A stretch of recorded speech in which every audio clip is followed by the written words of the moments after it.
Hey warriors, watch a child build a sandcastle at the edge of the tide. They know, somewhere deep in their bones, they know that the waves will come. Yet they build anyway. They sculpt towers with careful hands.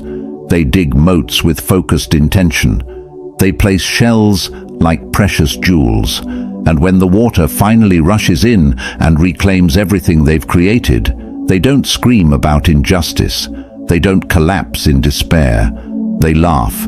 They run through the foam. They start building again. Somewhere between childhood and now, most of us forgot how to do this.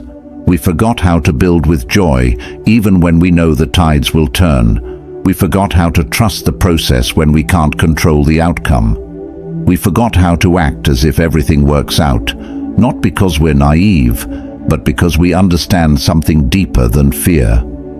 Marcus Aurelius, a man who carried the weight of an empire on his shoulders, wrote words in his private journal that still echo through time. The impediment to action advances action. What stands in the way becomes the way. He wasn't speaking to crowds. He wasn't performing for history. He was reminding himself in his most difficult moments that obstacles aren't interruptions to the path. They are the path. This is what we've lost. This is what we're reclaiming today. You're about to discover 7 ancient principles that will fundamentally shift how you move through the world. Not by changing your circumstances, but by transforming how you interpret them. Not by controlling what happens, but by mastering how you respond. Not by denying difficulty, but by deciding that even difficulty is working for you, not against you. Imagine living with such deep trust that panic becomes foreign to you. Imagine moving through uncertainty with the calm of someone who knows, really knows, that they're being guided toward something good, even when the path looks dark. Imagine becoming the kind of person who doesn't just survive challenges, but uses them as fuel for becoming who they're meant to be. This isn't fantasy. This is philosophy in action. This is Stoicism lived, not just studied. And it starts with a single decision. The decision to act as if everything always works out for you, even before you have proof. Especially before you have proof. Before we dive deep, I need you to do something. Hit that like button right now. Drop a comment below. Let me know where you're watching from. Share this with someone who's been struggling to trust the process. Subscribe to this channel because what we're building here matters. And please, don't skip any part of this video. Each principle builds on the last, and by the end, you'll have a complete framework for living differently. If you truly believe everything works out for you, declare it boldly. Type, "It works for me" in the comments. Number 1. Trust the timing, not the timeline. We live in a world obsessed with deadlines. Get the degree by 22. Find love by 30. Achieve success before your hair turns grey. We've been handed invisible clocks that tick louder than our own heartbeats, and we measure our worth by how well we keep pace. But here's what the Stoics knew that we've forgotten. Life doesn't operate on your schedule. Epictetus taught, "No man is free who is not master of himself." And part of mastering yourself is releasing the illusion that you control time. You don't. You never did. What you control is how you show up in this moment, right now, regardless of where you think you should be. When you act as if everything works out for you, you stop fighting the pace of your journey. You stop comparing your chapter 3 to someone else's chapter 20. You understand that delays aren't denials. They're often divine orchestrations you can't see yet. That job you didn't get might have saved you from a toxic environment. That relationship that ended might have freed you for a love you couldn't imagine. That business that failed might have taught you the exact lesson you needed for the one that will succeed. Trusting the timing means you plant seeds without obsessing over the harvest. You water them, you tend to them, and you believe that when the season is right, they will bloom. You don't dig them up every week to check if they're growing. You trust the process because you've decided to act as if the universe has better timing than your anxiety does. This doesn't mean you sit back and do nothing. It means you work with intention but without desperation. You take action from a place of trust, not fear. You show up fully, knowing that what's meant for you won't miss you, and what misses you was never meant to stay. Think about the oak tree. It doesn't stress about becoming an oak tree. It doesn't compare itself to the pine. It simply grows at its own pace, trusting that its roots are deepening even when no one can see them. That's the energy you're cultivating here, the quiet confidence that your timing is perfect, even when it feels painfully slow. When you trust the timing, you stop living in the future and start living in the now. You stop postponing your peace until everything aligns. You find peace in the alignment itself, the alignment between your effort and your surrender, your ambition and your acceptance. So today, release the timeline. Stop letting imaginary deadlines steal your joy. Stop thinking you're behind. You're not late. You're not lost. You're exactly where you need to be, learning exactly what you need to learn.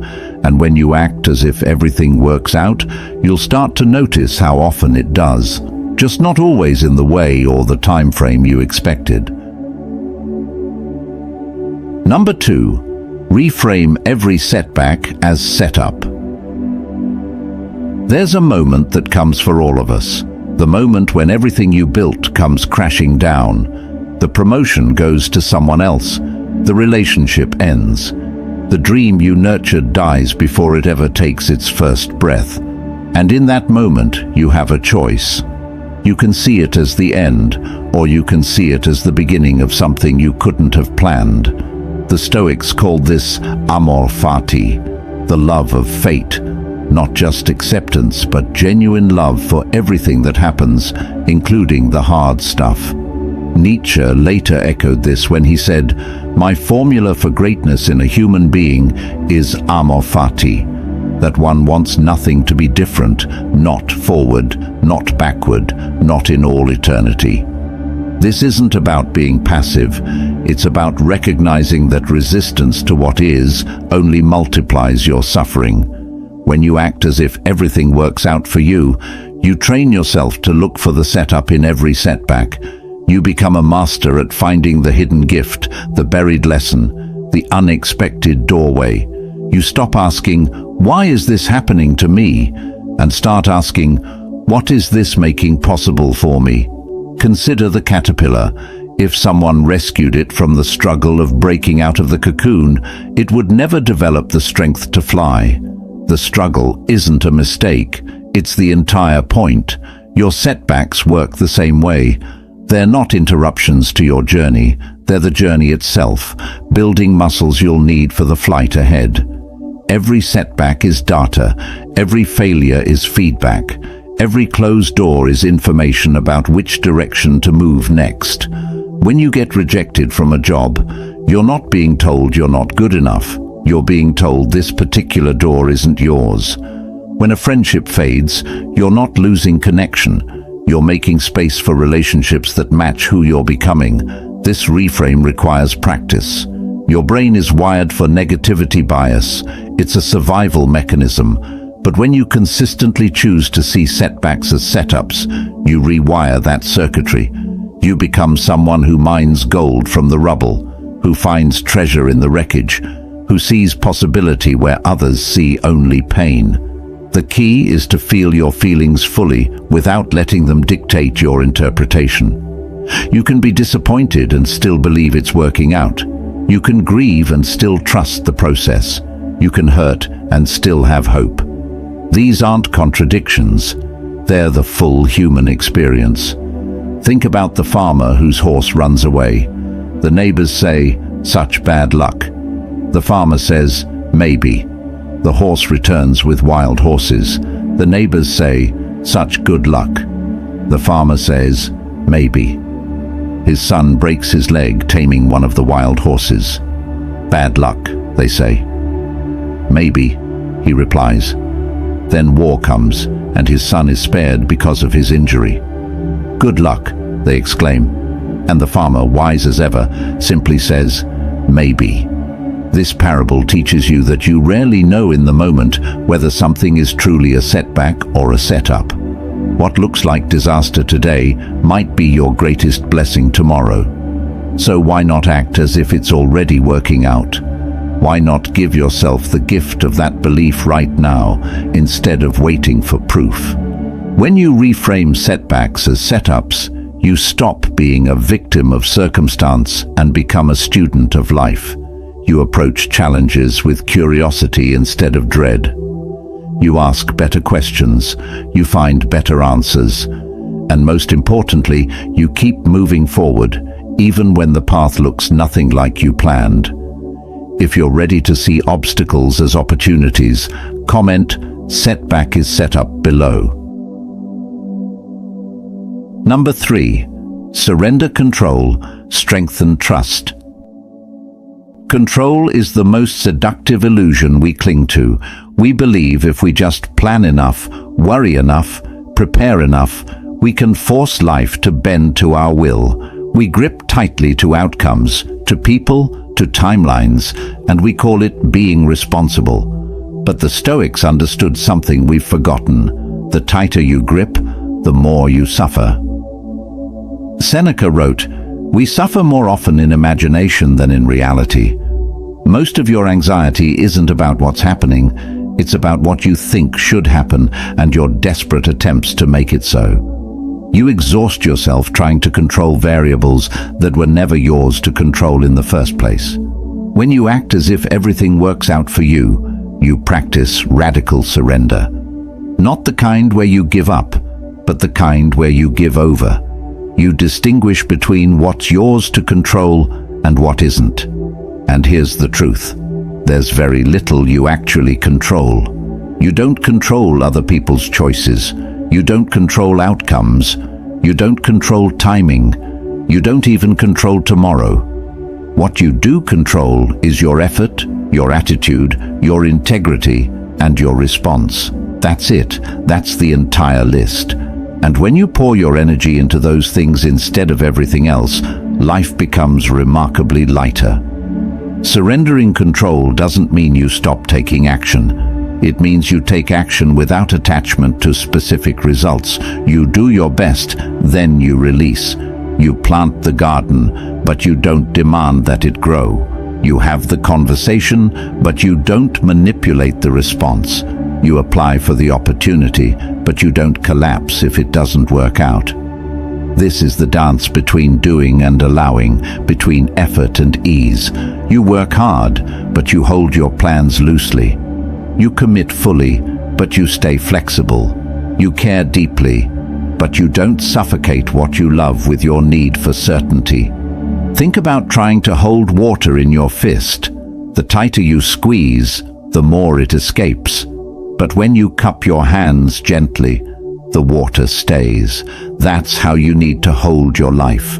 With open hands, with trust, with the belief that what's meant for you will stay, and what leaves was meant to teach you to let go. Strengthening trust means you stop needing guarantees before you move.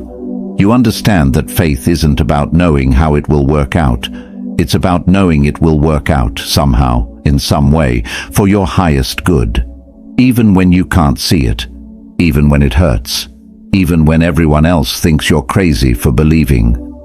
The practice is simple but not easy. Every time you feel yourself trying to control something outside your sphere of influence, pause. Take a breath. Ask yourself, what's mine to do here? Do that thing fully. Then release everything else. Hand it over to life, to time, to the universe, to whatever greater intelligence you believe orchestrates this existence. You'll be amazed at how much energy you reclaim when you stop trying to micromanage reality. You'll be shocked at how often things work out better than you planned when you give them space to unfold naturally. And you'll discover a peace that doesn't depend on everything going your way, a peace that exists because you trust the way everything is going. Number 4, act with certainty, even in uncertainty. There's a particular kind of paralysis that grips people when they can't see the full path ahead. They stand at the edge of decision, waiting for clarity, waiting for guarantees, waiting for some cosmic sign that lights up the entire road before they take a single step. But here's what they miss. Certainty isn't found, it's created. It's built with each step you take, not before you take them. The Stoic philosopher Epictetus understood this deeply when he said, "First say to yourself what you would be, and then do what you have to do." Notice he didn't say, "First know exactly how everything will turn out, then maybe consider doing something." He said, "Decide who you are, then act accordingly." That's the secret. When you act as if everything works out for you, you don't wait for confidence. You act with confidence and let the feeling catch up later. You move forward even when your hands are shaking. You make the call even when your voice might crack. You start the project even when you don't have all the answers. Because you've made a fundamental decision that your uncertainty won't be your prison. Think about learning to walk as a child. You didn't wait until you were certain you wouldn't fall. You fell dozens of times. You wobbled, you stumbled, you crashed into furniture. But something in you just knew that walking was possible, so you kept trying. You acted with certainty even though you had no evidence yet that you could do it. And eventually, your actions created the certainty your mind was looking for. This is how you navigate life when you believe things work out for you. You understand that waiting for perfect clarity is just fear wearing a sophisticated mask. You recognize that the bridge appears as you walk, not before. You trust that the next step will reveal itself when you take this step. Acting with certainty doesn't mean being reckless. It means being decisive. It means gathering the information you can, consulting your inner wisdom, and then moving with conviction even if you don't have every answer. It means you stop letting "I don't know" become "I won't try." The neuroscience backs this up. Your brain doesn't distinguish much between real experience and vividly imagined experience. When you act as if you're certain, when you carry yourself with that energy, your brain starts to believe it. Your nervous system calms, your decisions sharpen, your presence strengthens. You literally become more capable because you're acting from a place of possibility instead of fear. Consider the tightrope walker. They don't cross by focusing on how they might fall. They cross by focusing on where they're going, by feeling the rope beneath their feet, by trusting their training and their balance. Their certainty isn't about the absence of risk, it's about the presence of commitment. Once they step onto that rope, doubt becomes dangerous. So they choose certainty. They act as if they've already made it to the other side. You can do the same in your life. When you're facing a difficult conversation, act as if it will go well. When you're pursuing a goal, act as if success is inevitable. When you're healing from pain, act as if wholeness is your natural state. This isn't delusion, it's direction. You're pointing yourself toward the outcome you want and letting that orientation guide your energy, your decisions, your presence. The people who change the world, who build remarkable things, who overcome impossible odds, they're not people who had more certainty than you. They're people who acted with certainty despite having the same doubts, the same fears, the same unknown variables. The difference is they didn't let uncertainty stop them. They used it as fuel. So today, tomorrow, this week, practice acting with certainty. Walk into rooms like you belong there. Speak your truth like it matters. Pursue your dreams like they're already real, just waiting in the future for you to arrive.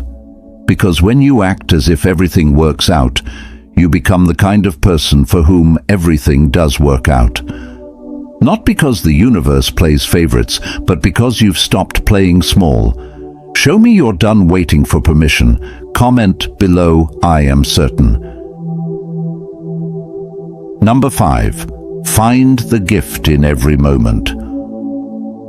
Life has a way of hiding treasure in unexpected places.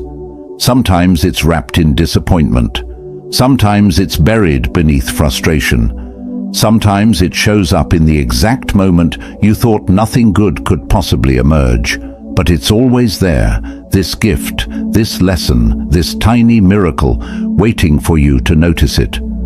Marcus Aurelius, who ruled the Roman Empire while practicing Stoicism, wrote in his Meditations, "When you arise in the morning, think of what a precious privilege it is to be alive, to breathe, to think, to enjoy, to love." He wasn't living an easy life. He faced wars, plagues, betrayal, and loss. Yet he chose to see the gift. He chose to find the privilege. He chose gratitude even when circumstances didn't demand it. When you act as if everything works out for you, you become a treasure hunter in your own life. You develop eyes that see beyond surface disappointments to deeper truths. You train yourself to ask not just what happened, but what can I receive from what happened? This isn't about forced positivity or pretending pain doesn't exist.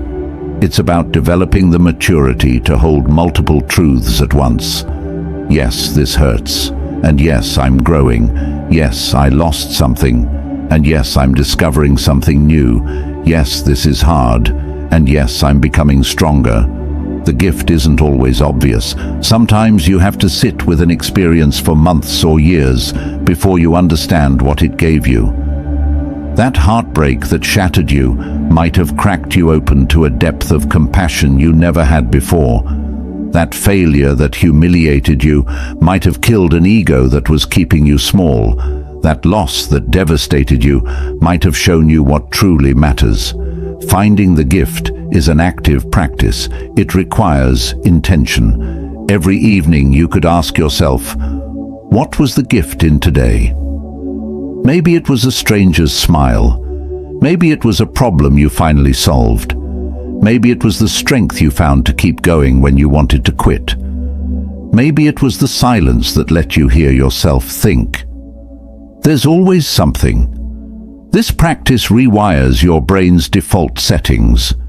Instead of scanning for threats and problems, which is what your ancient survival brain wants to do, you train yourself to scan for gifts and growth. You become someone who finds gold in ordinary moments, who extracts wisdom from everyday experiences, who sees possibility where others see only problems. Think about coal and diamonds. Same element, carbon. The only difference is pressure and time. The coal doesn't resist becoming a diamond. It doesn't curse the pressure. It simply transforms. That's what finding the gift does for your experiences. It lets pressure create something precious in you. When you look for the gift, you also become more present. You can't find hidden treasures if you're always somewhere else in your mind. You have to be here, now, paying attention, noticing. That difficult conversation might be teaching you boundaries. That traffic jam might be giving you unexpected time to think. That rainy day might be inviting you to rest. The gifts are everywhere, but you have to be present to receive them. This doesn't mean you become passive or accept everything without discernment. It means you stop wasting energy resisting what already is. You acknowledge reality fully and then you ask, now what? What's the opportunity here? What's the invitation? What's the gift I'm being offered? Sometimes the gift is in what didn't happen. The relationship that didn't work out saved you from years of incompatibility. The job you didn't get freed you for something better aligned. The plan that fell through opened space for something you couldn't have imagined. The gift of absence, the gift of redirection, the gift of divine no. These are gifts too. When you commit to finding the gift in every moment, you transform your relationship with life itself. You stop seeing yourself as a victim of circumstances and start seeing yourself as a student of existence. Every moment becomes your teacher. Every experience becomes curriculum, and the more gifts you find, the more you realize they were always there, just waiting for someone wise enough to claim them. If you're committed to finding treasure in every moment, type, "I see the gift right now." Number 6. Respond, don't react. There's a space between what happens to you and what you do about it. Most people never find that space. They live their entire lives in automatic mode, reacting instantly to every trigger, every disappointment, every unexpected turn.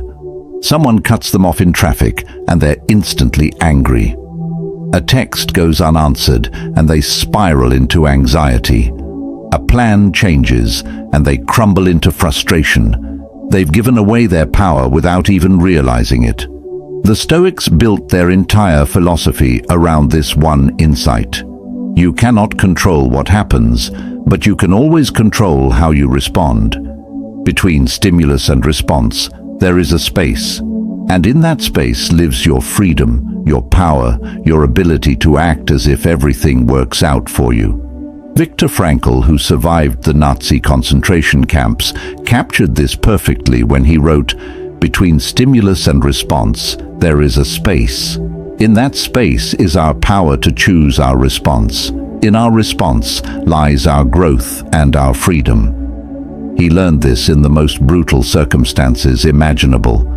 If he could find that space in a concentration camp, you can find it in your daily life. When you act as if everything works out for you, you become a master of the pause. You don't let external events dictate your internal state. You don't hand your peace over to circumstances. You don't let someone else's bad day become your bad day. You create that sacred pause between what happens and what you do. And in that pause, you choose wisdom over impulse. Reacting is automatic. It's survival brain taking over. It's fast, instinctive, and often destructive. When you react, you're not really you. You're a bundle of old patterns, past wounds, and conditioned responses. You're letting history make your decisions. You're letting fear drive the car. Responding is different. Responding is conscious. It's you at your highest self, making a choice about how you want to show up. It requires you to slow down just enough to ask, who do I want to be in this moment? What response serves my highest good? How can I handle this in a way I'll be proud of tomorrow? Think about water again. When you throw a stone into reactive water, it splashes violently, disrupting everything around it. But when you drop that same stone into calm water, it creates ripples, gentle, expanding, beautiful. Same stone, different response. You get to choose which kind of water you are. The practice is simple, but demands commitment. When something triggers you, and life will keep providing triggers, that's guaranteed. Pause. Take 3 deep breaths. Feel your feet on the ground. Notice what's happening in your body. Name the emotion. I'm feeling angry. I'm feeling scared. I'm feeling disappointed. This simple act of naming creates distance. It reminds you that you're not the emotion. You're the one experiencing it. Then ask yourself, what does the best version of me do here? Not the wounded version, not the scared version, not the ego-driven version. The best version. The version that believes everything works out. That version doesn't need to prove anything, defend everything, or control everyone. That version is secure enough to respond with grace.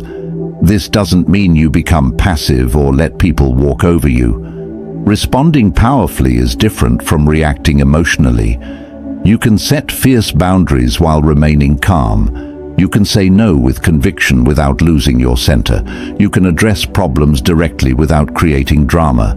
The power is in your composure, not your chaos. Consider the martial artist. They don't meet force with force. They don't react to every punch with blind aggression. They stay centered. They read the situation. They respond with precision. Their power comes from their stillness, not their violence. They've trained themselves to stay present in the middle of conflict. You can train yourself the same way. When you respond instead of react, you break generational patterns. You stop perpetuating the same arguments, the same dynamics, the same cycles. You become the one who transforms energy instead of transmitting it. Someone brings you their anger, and you respond with calm. Someone brings you their chaos, and you respond with clarity. You don't absorb their state, you offer them a different one. This practice changes everything. Your relationships improve because you're no longer escalating conflicts. Your decision-making sharpens because you're not choosing from panic. Your self-respect deepens because you're showing yourself that you can be trusted to handle whatever comes. You become unshakable, not because nothing bothers you, but because you've learned to create space before you act. The world needs more people who respond instead of react. People who pause before they post. People who breathe before they speak. People who think before they act. People who act as if everything works out, even in moments when nothing seems to be working at all. Prove to yourself you're choosing differently. Drop "I choose peace" in the comments. Number 7. Become evidence of what you believe. Here's the final truth that ties everything together. Belief without embodiment is just wishful thinking. You can say you believe everything works out for you, but if your actions, your energy, your daily choices tell a different story, you don't really believe it yet. The universe doesn't respond to what you say, it responds to who you are. The Stoics didn't just philosophize, they lived their philosophy. Marcus Aurelius didn't write about virtue while ruling cruelly. Seneca didn't preach about simplicity while drowning in excess. Epictetus, who was born a slave, didn't just talk about inner freedom. He embodied it so completely that he became one of history's most influential teachers. They understood that wisdom isn't what you know, it's what you do. Ralph Waldo Emerson said it perfectly. What you do speaks so loudly that I cannot hear what you say. Your life is your message. Your daily habits are your real beliefs. Your consistent actions are your true philosophy. You can claim you trust the process, but if you're anxious and controlling, you don't trust it. You can say you believe in divine timing, but if you're constantly panicking about being behind, you don't believe it. When you act as if everything works out for you, you become living proof of that belief. You walk differently. You speak differently. You make decisions differently. You carry yourself with a quiet confidence that doesn't need to announce itself. People feel it in your presence. This person isn't faking it anymore. They're actually living it. Becoming evidence means your inner world and outer world align. There's no gap between what you claim to believe and how you actually live. When opportunity knocks, you answer with readiness, not surprise.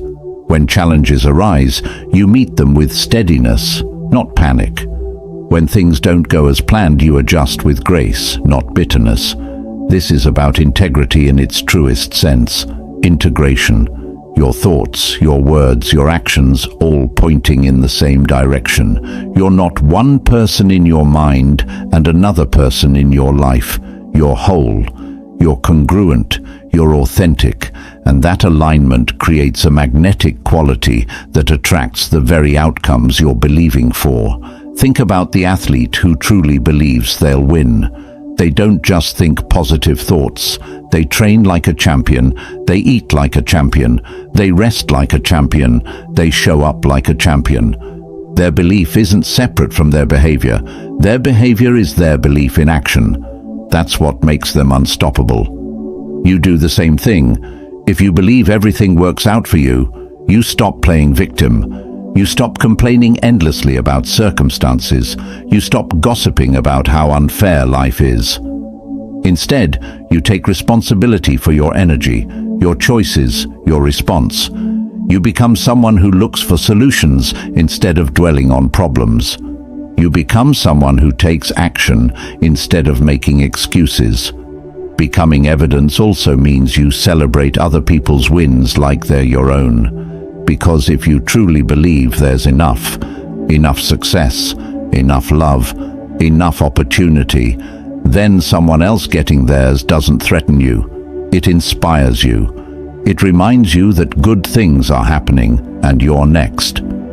Jealousy dies when you act as if everything works out because you stop believing in scarcity.